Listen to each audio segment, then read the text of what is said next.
Masking fluid is a great way to block out areas that you want to keep white in a watercolor painting. They can come in different sized bottles with different kinds of droppers. You can also use a brush.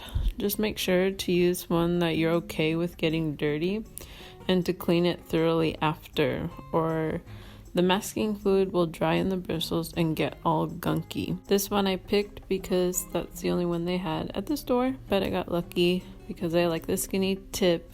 I can control the lines a lot more and not too much comes out at once, whereas with the bigger ones that come in a jar, the dropper is quite large and it drops out a lot.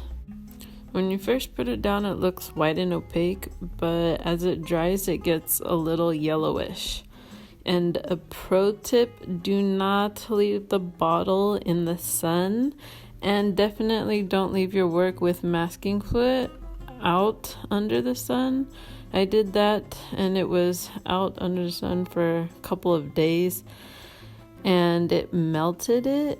And it was just a really big pain to take it off, and that's what led me to buy this rubber cement block. It costs about $6 online. It really helps with just taking it off easier and faster without using your finger, which can get a blister if you have a really big area. I used a toothbrush and I had poured out some of the masking fluid into a separate little container, and just to get this kind of splatter effect.